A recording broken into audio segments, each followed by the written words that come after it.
Et bonjour à tous, c'est Louis. Aujourd'hui, je vous retrouve du coup pour une nouvelle vidéo avec encore de la thermochimie. Je pense que ça sera la dernière parce qu'après j'aurai vu et dit tout ce que je voulais voir et dire. Et donc aujourd'hui, on va parler d'osmose et de potentiel chimique, qui sont deux choses très importantes, surtout l'osmose.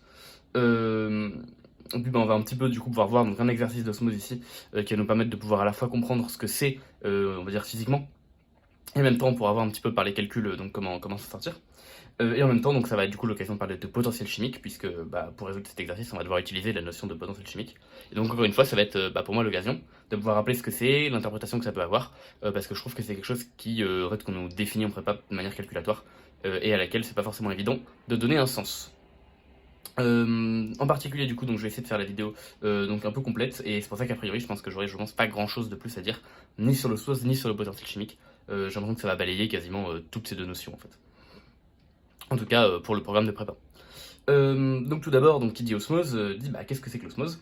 Et en effet, c'est un truc un peu particulier, un peu bizarre, on en entend parfois un peu parler. Et me concernant, j'ai mis du temps à comprendre ce que c'était, même après l'avoir vu en approche doc en prépa. Du coup, en gros, l'osmose c'est quoi? En fait, c'est un phénomène physique hyper classique, assez contre-intuitif, qui pourtant a un sens, comme on le verra, et s'interprète assez bien. Euh, En gros, quand est-ce que ce phénomène va prendre place? Donc ce phénomène va prendre place, par exemple ici dans ce cas de figure, dans lequel on va avoir en fait deux compartiments qui vont être séparés donc par une paroi. Ce qui est intéressant, c'est de savoir que ces deux compartiments contiennent tous les deux un solvant et un soluté. Donc ici, pour prendre des exemples simples, je vais prendre un solvant qui vaut l'eau et un soluté qui vaut donc le sel, donc NaCl, mais on peut prendre n'importe quel solvant avec n'importe quel soluté à l'intérieur. Et en gros, on a une paroi qui va séparer ces deux solvants, enfin qui va séparer ces deux compartiments, qui va laisser passer le solvant, mais pas le soluté. Donc ici, ça laisse passer l'eau, mais ça laisse pas passer le sel. Et en fait, du coup, ce qu'on observe, c'est que quand on a du coup des concentrations différentes en soluté dans les deux compartiments, donc ici, c'est simple, là j'ai de l'eau pure, donc j'ai une concentration de 0, et là j'ai une certaine concentration. En fait, on observe qu'on va avoir migration, donc du solvant d'un compartiment vers l'autre. Et en gros, c'est le compartiment où il y avait la concentration la moins grande qui va perdre du solvant, et qui va aller dans le compartiment où il y a la concentration la plus grande. Donc ici, à gauche, j'ai que de l'eau, à droite, j'ai de l'eau et du sel. Donc à l'équilibre au début, on va dire, puisque mon tube est en U, j'avais ma surface d'eau qui était donc du même côté, donc ici représentée par l'écran pointillé. Et au moment où on va dire que je permets à l'eau de pouvoir passer d'un côté ou de l'autre grâce à cette paroi, j'observerai une diminution ici du niveau d'eau et ici une augmentation du niveau de l'eau. Pour à la fin donc arriver à une situation où j'ai donc deux surfaces qui sont pas au même niveau, ce qui est évidemment contre-intuitif, mais ça se retrouve très bien par le calcul, comme on va pouvoir le voir juste après. Donc ici, pour peut-être un petit peu de calcul, ici donc j'ai nommé H la hauteur qu'on avait là. Évidemment P0 la pression extérieure que je vais pas préciser. On verra toutes ces notations là juste après dans les calculs. Enfin, du coup, donc comment comprendre l'osmose? En fait, on va comprendre donc l'osmose. Déjà, en fait, on va le retrouver peut-être à différents. Voilà, j'ai même fait un petit plan et tout. En fait, on va retrouver l'osmose à différents endroits. Donc, j'ai essayé de prendre quelques exemples. Le premier exemple qu'on trouve de l'osmose, voilà, c'est un exemple où je l'ai en parlant en premier, donc c'est par exemple de l'escargot. Alors moi, c'est un truc que tout le monde a fait dans ma campagne, apparemment, quand j'en parle à des gens, ils sont tous choqués. Mais du coup, en gros, sachez que vous pouvez faire souffrir et tuer un escargot de manière extrêmement violente en lui mettant du sel dessus. Donc c'est peut-être un truc qui a été utilisé par certains d'entre vous. Et en gros, l'escargot se met à buller, et après il meurt en fait. Et juste avec un peu de sel par-dessus. Et du coup, en fait, on peut comprendre pourquoi l'escargot meurt comme ça par l'osmose en fait. Parce que du coup, quand on met du sel sur un escargot, on va se retrouver avec notre escargot. Donc bon, je vais pas dessiner un escargot parce que je vais mal le dessiner, sur lequel on va mettre un petit peu de sel. Et en fait, du coup, ce qui va se passer, c'est comme la peau de l'escargot, c'est pas une peau qui est comme la nôtre, hein, nous on a une peau qui permet en fait d'empêcher à la fois l'échange de soluté et de solvant, donc on n'a pas d'eau qui part de notre corps, et quand on se mouille, l'eau elle rentre pas dans notre corps. L'escargot, c'est pas ça. Et du coup, ce qui se passe, c'est que sa peau permet de passer, en fait, permet le passage de l'eau. Et donc, quand vous mettez du sel sur un escargot, en fait, vous rentrez dans une situation d'osmose, puisque du coup, vous avez le sel qui peut pas rentrer dans l'escargot, par contre, l'eau qui, elle, peut en sortir ou en rentrer. Et du coup, vous avez deux milieux qui sont en contact. Un milieu dans lequel vous avez du sel, qui en fait va être du sel pur, quasiment, avec très peu d'eau. Donc en fait, c'est le compartiment ici de droite. On a quasiment que du sel, très peu d'eau, et donc une concentration qui est énorme. Et de l'autre, on a l'escargot, qui contient de l'eau et quelques autres trucs à l'intérieur, mais globalement, qui est quasiment fait que d'eau. Donc on est en situation d'osmose. Un compartiment avec de l'eau et un peu de soluté, mais pas trop, et un compartiment avec, on va dire, de l'eau et énormément de soluté. Du coup, l'eau passe de là où il y a le moins de soluté vers là où il y a le plus de soluté, pour dissoudre en fait le soluté du compartiment ici de droite. Donc dans le cas de l'escargot, l'eau passe de l'escargot vers le sel, et du coup l'escargot se dessèche par osmose, puisque toute l'eau de l'escargot va en fait passer dans le sel, pour essayer de dissoudre ce sel qui est quasi pur en fait, puisqu'il est quasi solide. Et du coup, au bout d'un moment, l'escargot meurt en fait déshydraté parce que vous lui piquez son eau pour dissoudre un morceau de sel. Ok.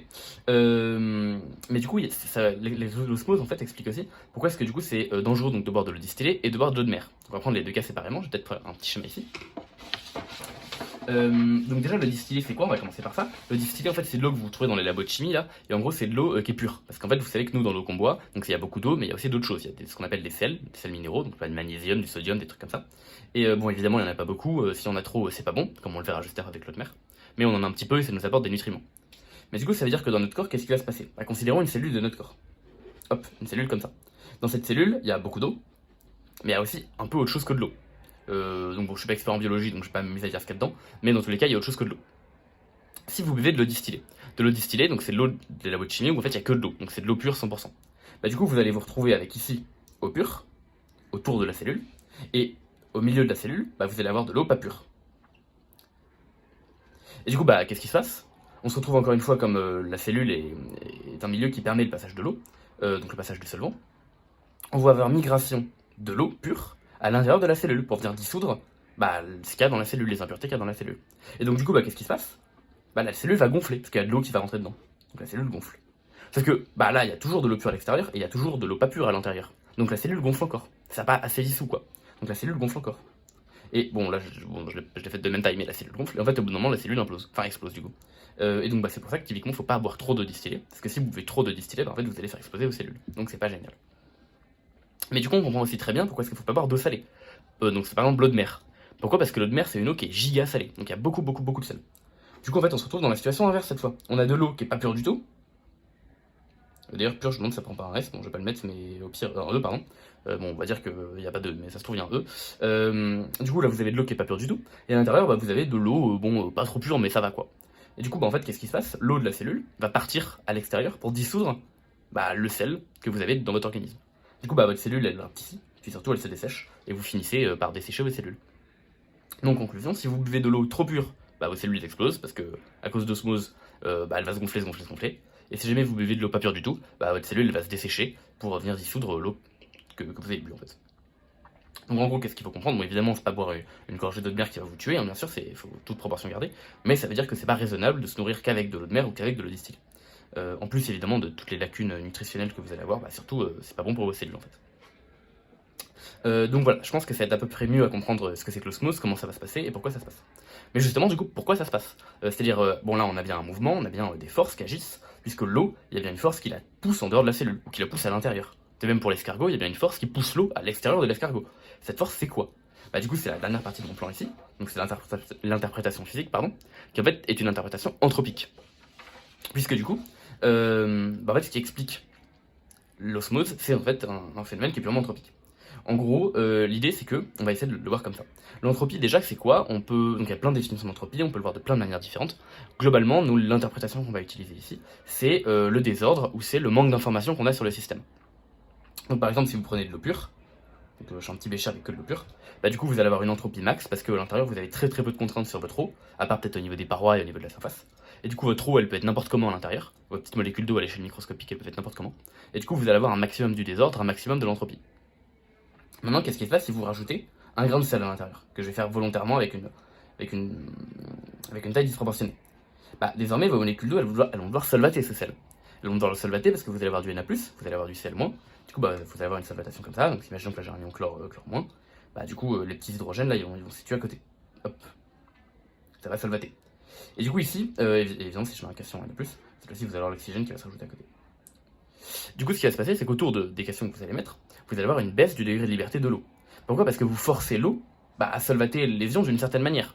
Et du coup, bon, déjà, non seulement, éventuellement, vous diminuez on va dire le volume accessible à l'eau, donc éventuellement, déjà, vous diminuez un peu son entropie, mais surtout, bah là, en faisant ça, vous allez forcer une partie des molécules d'eau à se positionner d'une certaine manière autour de ces cations, ou de ces anions. Et donc, bah, du coup, ce que vous faites, c'est que simplement, vous baissez l'entropie de votre système. Tout simplement. Mais du coup, maintenant, imaginons donc que vous ayez, comme tout à l'heure, une sorte de U, bon je vais pas le refaire aussi bien, mais une sorte de U.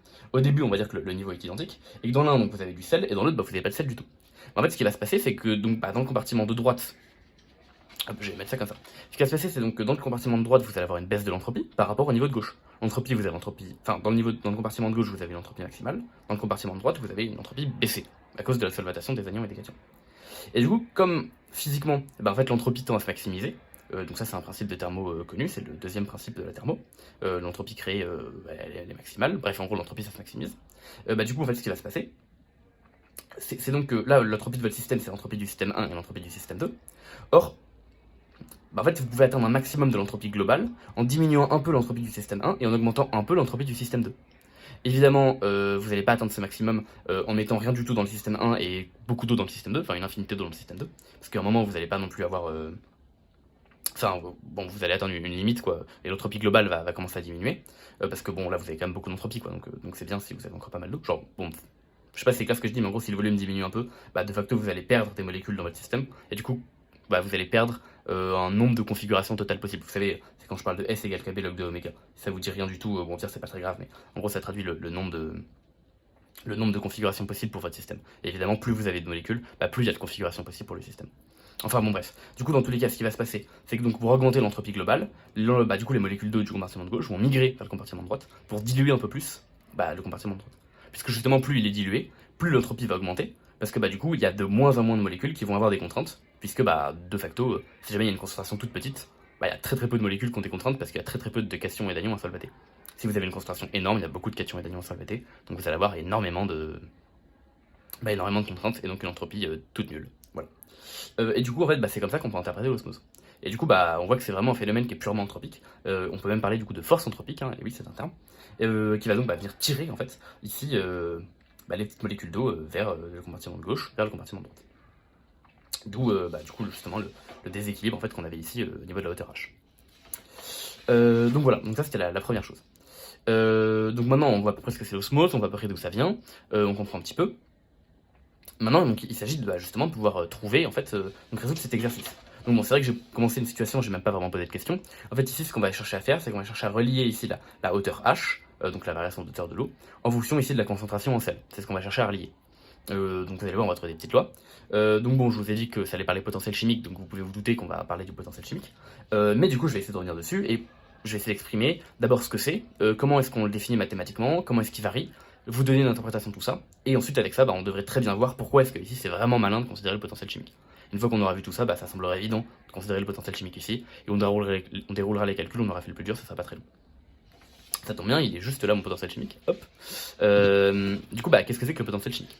Donc une définition que j'ai pas donnée ici, qui est pourtant je pense la première qu'on a dû vous donner, c'est le fait que, vous savez, si on définit l'enthalpie libre du système, du coup le potentiel chimique ça va être la dérivée de l'enthalpie libre par rapport à une quantité de matière. Donc vous savez G c'est l'enthalpie libre, c'est H moins TS, et puis si jamais vous avez un système qui a, je sais pas, par exemple une certaine espèce qui s'appelle I, quand vous dérivez G par rapport à une I, je mets des dérivés partielles, enfin des dérivés rondes, parce que de G dépend de plein de trucs, vous allez avoir le potentiel chimique.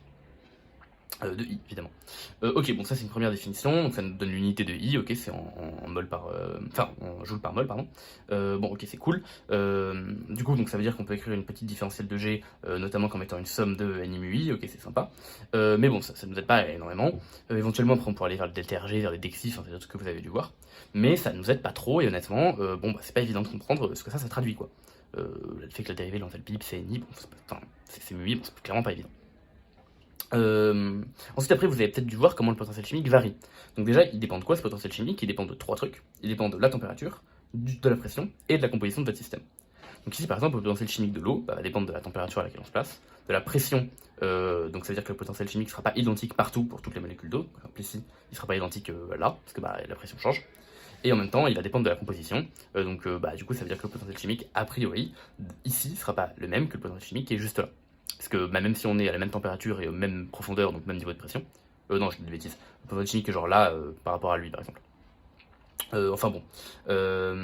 Donc dans tous les cas, même si on a la même pression, même température, on n'aura pas les mêmes compositions, donc on aura des potentiels chimiques différents.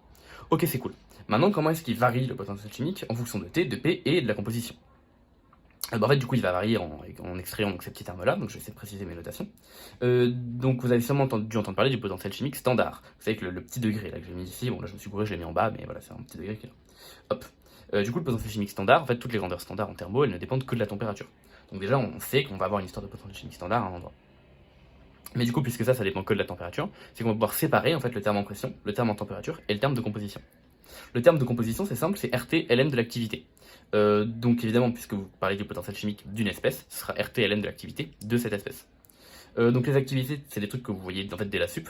Donc vous savez, c'est le truc que vous remplacez dans les concentrations là, quand vous faites les solutions aqueuses.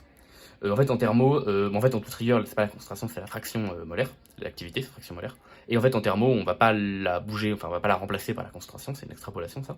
On va garder la fraction molaire tout le temps. Et en particulier, dans le cas des gaz, on va utiliser la loi de Henry, donc je vais récapituler ça juste après. Donc pour exprimer le fait qu'on ait du coup la fraction molaire qui vaille la pression partielle sur la pression totale. Ok. Et après, du coup, comment est-ce que le potentiel chimique varie en fonction de la pression? Bah là, ça dépend si on a une phase gazeuse ou si on a une phase condensée. Si on a une phase gazeuse, ce sera RT-ln de la pression sur P standard. Et si on a une phase condensée, donc solide ou liquide, ce sera le volume molaire de la phase, donc l'inverse de la masse volumique, fois la pression moins P standard. Donc ici, on a une différence de pression. Là, on a le Ln du rapport. Et du coup, au final, concernant donc, le fait qu'on ait une phase gazeuse ou une phase condensée, on obtient deux formules. Le potentiel chimique à température fixe pour une certaine température, une certaine pression, une certaine composition. Dans les deux cas, on aura un potentiel chimique standard. Et du coup, l'étoile veut dire qu'elle est pure. Donc, veut dire qu'ici, on considère de l'eau pure, donc une concentration, enfin, comment une fraction molaire égale à 1, pardon. Donc ici, dans les deux cas, on a des fractions molaires égales à 1, là aussi. C'est pour ça que, bon, ça, c'est les mêmes termes. C'est pour ça que ça dépend pas du coup, ni de l'activité ni de la fraction molaire. Et ici, après, concernant la dépendance en pression, donc ici ça va varier. Soit on a le volume molaire fois la différence de pression, parce qu'on a justement des phases condensées, donc solide ou liquide. Soit on a RT ln du quotient des pressions, parce qu'on a une phase qui est gazeuse. Ok, et du coup, si on remplace ensuite avec les activités, donc je vais récapituler les activités, pour donc une phase gazeuse, du coup, on va avoir le potentiel chimique de T, de P et de la composition, qui va donc être égal au potentiel chimique standard pur, donc qui dépend que de T, et comme on est à pression standard, donc en fait, je considère qu'ici, en fait, c'est le potentiel chimique qui est à la fois pression standard, donc P égale 1 bar, et en plus l'étoile dit qu'il est pur. Donc en fait, ici, ça dépend et de P et de T, sauf que je dis que P vaut 1 bar, et je dis que la composition, elle vaut rien, puisque c'est pur, quoi. Donc c'est pour ça que j'ai ce terme-là. Et après, du coup, puisque j'ai un gaz, il va me rester donc RT-ln de la pression totale, évidemment, sur P standard, plus RT-ln de l'activité, et l'activité avec la loi d'Henry, ça nous fait du PI sur P. Et du coup, c'est pour ça qu'ici, puisqu'on a une somme de ln avec le même correcteur devant, on va obtenir évidemment mu étoile de T plus RT ln de PI sur P standard. Ok. Donc c'est peut-être une expression que vous avez déjà vue. Et du coup, pour les phases condensées, on va avoir mu de T P comp qui va être égal à mu standard de T plus le volume molaire de P moins P standard. Je vous laisse éventuellement vérifier que tout est bien homogène si vous vous posez des questions. Plus RT-ln. Et du coup, cette fois-ci, on va remplacer non pas par la concentration, mais uniquement par la fraction molaire. Parce qu'on est en thermo. En solution aqueuse, on remplace par les concentrations. En thermo, on remplace bien par les fractions molaires seulement. Ok, donc c'est cool, parce que là, donc ça c'est condensé. Et ça c'est gaz. Ok, donc maintenant on sait plein de trucs. Déjà on a une petite définition mathématique du potentiel chimique. Donc c'est, vous savez, la dérivée de G par rapport à N. Ok, c'est cool. On sait comment est-ce que mu il va varier. Déjà on sait de quoi est-ce qu'il dépend et on sait comment est-ce qu'il varie. Peut-être juste dernier truc concernant la dépendance donc en T du mu standard étoile, ça on la connaît pas et même actuellement dans mes études sup on m'a rien donné et je retaffais sur le potentiel chimique cette année en L3 et on m'a pas non plus dit comment ça varie, donc je pense que ça on n'a pas de dépendance claire et facile concernant la dépendance du potentiel chimique avec la température. Évidemment peut-être que je me trompe s'il y a des gens qui... Bon, je pense pas que les gens qui regardent les vidéos aient forcément le niveau pour pouvoir corriger ce genre de choses, parce que sinon, si vous avez le niveau, je pense que vous regardez pas. Mais si par hasard vous avez des choses à rajouter ici, n'hésitez pas. En tout cas, je crois qu'on n'a pas de dépendance simple et qu'on peut pas facilement exprimer cette dépendance ici.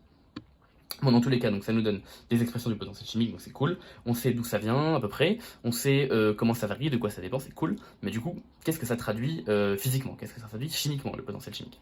Et du coup, en fait, c'est la dernière chose sur laquelle je vais revenir, et après on verra qu'on va comprendre pourquoi il faut qu'on l'utilise dans cet exo-là d'osmose, et en fait, tout va dérouler hyper facilement, parce que à partir de là, vous allez voir que les calculs, ils vont dérouler très vite. En fait, ça traduit quoi? Ça traduit globalement comment l'énergie du système va varier lorsque des particules sont échangées. Je m'explique. Vous savez que G, c'est une énergie. C'est H-TS, H, c'est l'énergie, T, c'est l'énergie, ok.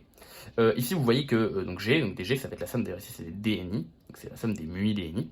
Et du coup, en fait, ça traduit quoi? Ça traduit que globalement, si je fais varier, par exemple, un système, donc en fait, on a même une expression complète de G, en fait, on a même le fait que G, c'est la somme des NI MUI. Ok.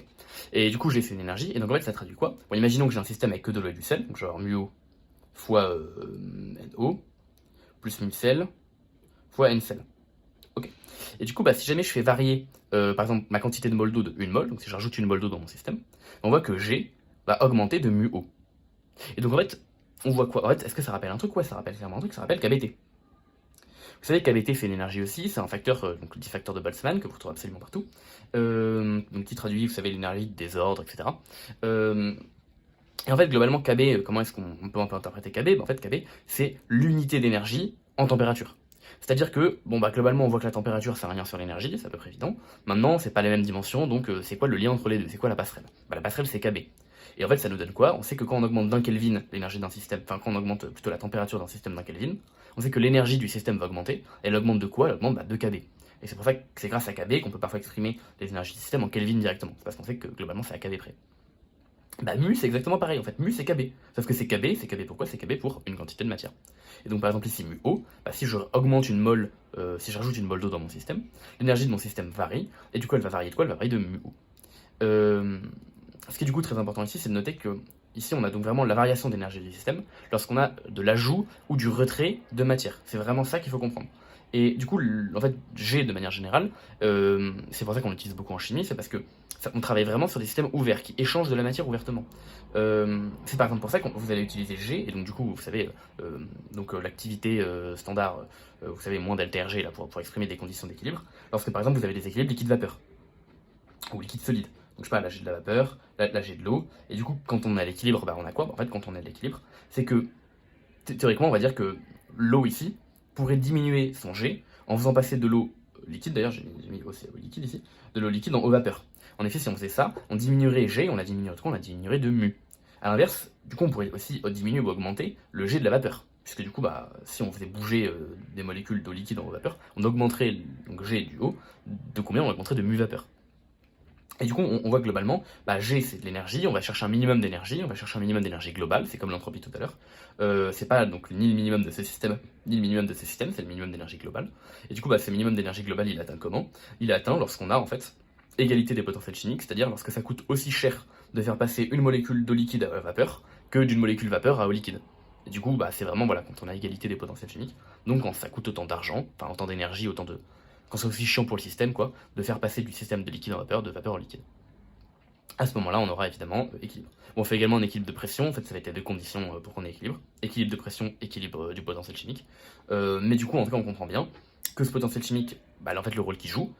Pourquoi est-ce que du coup il est très utile en chimie? Parce qu'en physique, c'est rare qu'on étudie vraiment deux systèmes entre eux qui s'échangent des particules. Sinon, il y a mu qui arrive, toujours, toujours.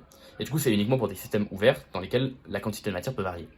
Euh, donc en physique stat, on appelle ça du coup l'ensemble grand canonique, dans lequel bah, justement on fixe plein de paramètres, mais dans lequel on fait varier le nombre de moles qu'on va avoir.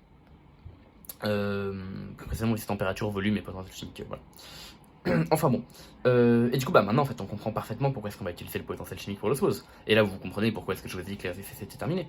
Parce qu'ici justement, on a quoi? Bah ici justement, on a un transport de matière. On a de la matière qui va passer du compartiment 1 au compartiment 2. Et donc, bah forcément, on sait que globalement, on va devoir atteindre un état d'équilibre, c'est-à-dire un état d'énergie qui globalement convient aux deux compartiments. Et donc bah forcément en fait, on va devoir chercher l'équilibre des potentiels chimiques, donc l'égalité des potentiels chimiques, entre le compartiment 1 et le compartiment 2. Et c'est quoi qui bouge? C'est l'eau, donc on va chercher l'égalité qu'on va avoir, qui va nous fixer la stabilité du système. Ça va être égalité du potentiel chimique de l'eau, à droite, enfin à droite du coup, et à gauche. Et du coup, bah voilà, donc là on comprend à peu près tout. Pourquoi on utilise le potentiel chimique? Parce que ça traduit vraiment l'énergie lorsqu'on a variation du nombre de matières, enfin du nombre de moles, c'est exactement ce qu'on a là. Et après du coup, condition d'équilibre, l'égalité quoi. Donc bah du coup je pense que vous avez directement compris ce qu'on va faire. On va donc écrire que puisqu'on va se placer à l'équilibre, on va venir chercher H ici. Et donc bah on se place à l'équilibre. Et donc bah à l'équilibre, on va avoir simplement égalité du potentiel chimique de l'eau à gauche et à droite. Donc bon, je vais appeler le compartiment 1, ce sera le compartiment de gauche, et 2, ce sera à droite. C'est juste pour éviter d'écrire G et D, 1 et 2, c'est un peu mieux. Donc du coup, on va avoir mu O, je vais arrêter d'écrire O juste après, de 1, qui dépend de T, de P et de comp, a priori, qui doit être égal à mu O, 2, qui dépend de T, de P et de comp. Du coup, bah maintenant, je vous propose, avec les calculs qu'on a écrits juste avant, d'exprimer directement mu O1 et mu O2, et de voir si on a des choses qui sortent. Donc bon, du coup je rappelle ici pour les phases condensées, parce qu'on a un liquide donc on est en phase condensée, on aura le potentiel chimique standard pur, plus le volume molaire fois la variation de pression, plus RTLN de XI. Où du coup XI, bah ici on va avoir la fraction molaire d'eau. Donc bah, en fait du coup à droite ça va aller très vite parce qu'on va avoir potentiel chimique standard de T, plus le volume molaire facteur de P moins P standard, on verra après comment on scripte ce terme, plus RTLN de la fraction du coup molaire, en fait la fraction molaire ici vaut 1 parce qu'on a de l'eau pure, RT ln de 1, ce terme va dégager. Et de l'autre côté, on va avoir exactement le symétrique. D'ailleurs, je vais préciser, bon, je vais laisser comme ça. Donc plus VM facteur de P moins P standard. J'ai éventuellement plus P1 et P2, parce que ça, pour le coup, ça va bouger. Hop. Plus RT, Ln, et du coup, cette fois-ci, on va avoir XE, évidemment, dans la partie de droite. Donc là, on voit que c'est cool parce que ce terme-là va se simplifier, ça tombe bien parce qu'honnêtement, je ne le connaissais pas de tête. Surtout que la température, on n'en a pas parlé, on ne l'a pas fixé, enfin bref, donc c'est génial que ça se simplifie. Et donc, du coup, il va nous rester deux termes, il va nous rester le volume molaire P1 moins P standard, qui doit être égal au volume molaire de P2 moins P standard, plus RTLN de XE. Ok. Déjà, évidemment, on voit que c'est ce terme-là qui embête tout, parce que sinon, on a forcément P1 égale P2 et on n'a plus de problème pour le système. Du coup, ici, en fait, il faut savoir de quelle pression on parle. Idéalement, l'idée, ce serait donc d'essayer de se placer en fait, à l'interface et de considérer qu'à toute hauteur de l'interface, on a équilibre. Donc, par exemple, si on se place à cette hauteur-là, en fait, comme vous voyez, en fait, ça revient à exprimer la pression à une certaine profondeur dans le liquide. Et du coup, en fait, c'est pas très intéressant parce que, genre, la variation de pression entre la surface ici et la profondeur là, ça revient à chercher la variation de pression entre la surface là et la hauteur h ici. Bon, encore une fois, j'ai pas l'impression d'avoir été très clair, mais en gros, puisqu'on cherche donc la variation de pression entre le système à droite et le système à gauche, en fait, on va considérer, et qu'on se trouve à la même hauteur, puisque du coup, c'est là qu'on va avoir un échange. En fait, ça revient à dire que la variation de pression entre... donc puisque là, on a P standard, hein, la variation de pression entre ce truc-là et ce truc-là, c'est la variation de pression entre la surface là et la surface ici. Bon, ok. En gros, je vais considérer que je place ma molécule à la surface là, et que du coup, je considère une molécule qui a la même altitude, ici. Ok. Du coup, dans le compartiment 1, comme je suis à la surface, ma pression, elle vaut P standard. Donc ce terme-là, il va s'annuler. Et ensuite ici, P2, ça va pas valoir P standard, puisque du coup, je me situe à une certaine profondeur. Je me situe à une profondeur du coup qui vaut 2H. Et du coup, P2, puisqu'on est dans l'eau, donc on sait que ça va valoir ρg fois la profondeur. Et du coup, donc ça va valoir ρo fois g. Donc j'ai écrit ρ, bon, j'ai écrit ρ, fois g, fois du coup la profondeur qui vaut 2H. Du coup, on a donc ça pour P2. Ce qui est cool, c'est qu'ici ρ et le volume molaire donc, vont s'annuler, parce que du coup... Enfin non, ici on a le volume molaire et ici on a la masse volumique, donc ça va pas tout être fait annuler, on va avoir une masse molaire qui va sortir en plus. Je connais pas par cœur comment ça va sortir, mais je peux le retrouver, bon je vais peut-être faire ça plus tard. Dans tous les cas, du coup on va avoir donc 0 qui va être égal au volume molaire fois la masse volumique, fois G fois 2H, plus RT ln de XE. Et là du coup ça c'est donc la formule, on va dire le... attendez, on a quasiment en fait relié à XS, parce que du coup on va repasser ça de l'autre côté, éventuellement on peut diviser par RT, et on va utiliser le fait que XE c'est 1 moins XS, puisque du coup dans notre compartiment 2 on a que de l'eau et du sel. Donc on va se retrouver avec du ln de 1 moins XS, qui va être égal à volume molaire, fois ρg 2H sur RT. Ok. Ouais, et je regarde juste, et je vais avoir un P standard en fait, en plus, donc j'ai complètement zappé, donc moins du coup volume molaire de P standard, et du coup ici je vais rajouter aussi. Ok. Là du coup on voit qu'on est quasiment au bout parce qu'on peut faire quoi? On peut faire éventuellement, donc là c'est la formule totale. Après éventuellement on peut faire un petit développement limité si on veut. Donc le petit développement limité il va s'opérer à cet endroit là. Donc du coup puisque XS est globalement petit, on va avoir donc du moins XS qui va être égal au volume molaire fois ρ fois G fois 2H sur RT moins le volume molaire fois P standard. Et ici est-ce qu'on a un problème? Ici on a potentiellement un problème parce qu'on a un petit problème de signe ici. Donc on va voir XS qui doit être positif. Or ça on a une pression P2 qui est positive. Non, parce que ln de... On a 1 qui est égal à XE plus XS. Donc XE, c'est 1 moins XS. Donc là-dessus, c'est bon. Du coup, là, oui, parce que là, voilà, là, j'ai moins ln de 1 moins XS. Et du coup, ici, je vais avoir plus XS. Voilà. J'avais bien un problème de signe à un endroit, parce que du coup, j'avais XS qui était évidemment positif, parce que c'est une fraction molaire. Et du coup, tout ce qui est à droite, évidemment on doit être positif aussi, et P2 est clairement supérieur à P standard évidemment. Donc bon, je vais écrire tout ce qu'il faut, mais du coup en fait, et d'ailleurs ici j'oublie aussi tout à l'heure, mon dieu, plein d'erreurs de calcul, ici évidemment j'oublie le RT. Ok, donc du coup on arrive à une expression, donc ça c'est l'expression on va dire non approximée, donc je vais écrire derrière, et ensuite je vais écrire l'expression approximée avec développement limité. Donc l'expression pas approximée, donc c'est celle-là, moins ln de 1 moins xs, qui va être égal au volume molaire fois la différence de pression. Et du coup, sur RT même, fois la différence de pression. Et du coup, cette différence de pression, elle va valoir ρ G2H moins P standard. Hop, donc ça c'est la vraie valeur, on va dire. Et ensuite, du coup, la valeur la valeur approximée en faisant le développement limité, va être égale à XS, qui va donc nous donner volume molaire sur RT, vecteur de ρg 2H, moins P standard. Hop. Et du coup, là, on obtient deux valeurs qui sont homogènes. Je vais pas forcément vérifier ça maintenant, mais au pire, je vous invite à vérifier. Je cherche mon équerre, je ne trouve pas, c'est pas très grave. Elle est là. Mais du coup, donc c'est homogène, je vous invite à vérifier. Et puis c'est cool parce que du coup, on vient de relier ici de manière directe. Hop. Et en fait, de manière même du coup proportionnelle, on vient de relier donc l'altitude, donc l'auteur d'eau qui va monter, ici H, à la fraction molaire de sel.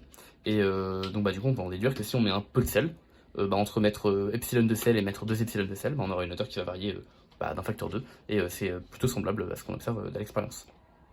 Donc c'est cool, ok. Et du coup, j'espère qu'avec ça, normalement, à la fois le potentiel chimique et à la fois l'osmose est un phénomène, enfin, sont même du coup deux notions qui sont plutôt claires maintenant. Donc évidemment, la vidéo est terminée ici, je laisse me permettre de faire un dernier rapide récapitulatif. Je considère que c'est utile, si vous pensez que ça ne va pas, vous pouvez quitter la vidéo ici, il n'y aura plus rien. Donc on a pu récapituler ce que c'était l'osmose, donc c'est un phénomène physique qui va donc avoir lieu lorsqu'on a deux compartiments, qui sont, ou en tout cas deux milieux, qui sont séparés par une membrane. Cette membrane donc, permet le passage d'un solvant, mais pas le passage de soluté. Et dans nos deux milieux, on va avoir à chaque fois un solvant et un soluté qui ont des concentrations potentiellement différentes, potentiellement identiques. Ce qui va se passer, c'est que donc, en fait, on va avoir le solvant qui va venir passer d'un compartiment à l'autre pour venir diluer le compartiment dans lequel il y a le plus de concentration de soluté. Donc on a pris plusieurs exemples, notamment l'exemple de l'escargot, mais aussi du coup des exemples de cellules qui expliquent pourquoi est-ce que quand on boit de l'eau distillée, nos cellules explosent, parce que du coup on a de l'eau pure à l'extérieur, de l'eau pas pure à l'intérieur. Donc l'eau pure va dans la cellule pour diluer ce qu'il y a dedans et donc la cellule explose. Et pourquoi à l'inverse boire de l'eau salée, donc l'eau de mer c'est pas bien, parce que du coup l'eau de la cellule va partir pour diluer le sel qu'il y a à l'intérieur de l'eau à l'extérieur, et donc la cellule va se déshydrater. On a vu que tout ça, ça a trouvé son origine au niveau de notions anthropiques, donc notamment à cause de solvatation de l'eau autour de ces cations. Et du coup, le fait que pour augmenter l'entropie globale du système, ça valait mieux diminuer un petit peu l'entropie de gauche pour augmenter l'entropie de droite. Ensuite, on a pu voir ce que c'était que le potentiel chimique, donc notamment son expression de base, donc d'où est-ce que ça vient, comment est-ce que ça varie en fonction de la pression et de la température. On a vu que ça variait un petit peu, en fait, si on avait une phase condensée ou une phase gazeuse. Donc pour les phases gazeuses, on aura cette expression-là, qu'on peut résumer en celle-là. Et pour les phases condensées, on a cette expression-là, avec xi qu'on laisse en xi lorsqu'on fait de la thermo. Ensuite, donc on a vu qu'en termes d'interprétation, ça c'était concernant la variation de quantité de matière qu'on va avoir donc au niveau de notre système, et donc en fait c'était l'analogue, donc mu était l'analogue de Kb, et que globalement Kb c'était l'échelle de variation d'énergie lorsqu'on fait varier la température. Du coup mu c'est l'échelle de variation d'énergie lorsqu'on fait varier la quantité de matière, et évidemment c'est pas la même chose si on fait varier la quantité de matière d'eau ou de sel, donc chacun a son propre mu, et voilà. C'est pour ça que du coup on l'utilise en chimie, parce que la chimie on va venir beaucoup étudier des systèmes ouverts dans lesquels on a de la matière qui s'échange, donc par exemple un équilibre liquide-vapeur qui est un truc vraiment bidon, et c'est pour ça qu'en physique on l'utilise moins en prépa, parce que souvent on a des systèmes en thermo qui ont des quantités de matière fixées qui changent rien avec l'extérieur quoi. Et enfin, du coup on a pu comprendre qu'avec avec tout ça, ici on avait donc un petit tube, on cherchait à relier la concentration en sel à la hauteur de l'eau qui allait bouger. Du coup évidemment puisque l'eau peut passer de gauche à droite, on va utiliser le potentiel chimique ici. On utilise la condition d'égalité de deux potentiels chimiques, on va les développer, on va simplifier tout ce qui peut se simplifier, et juste avec une basique expression de la pression à la profondeur de H, puisqu'on considère donc d'un côté le potentiel chimique de l'eau qui est là et le potentiel chimique de l'eau qui est là, du coup on peut faire varier plein de choses, enfin on peut simplifier plein de choses, et à la fin on tombe sur deux expressions du potentiel chimique, une donc une expression réelle, pas approchée du tout, et une expression avec un petit développement limité dans lequel on a développé le logarithme.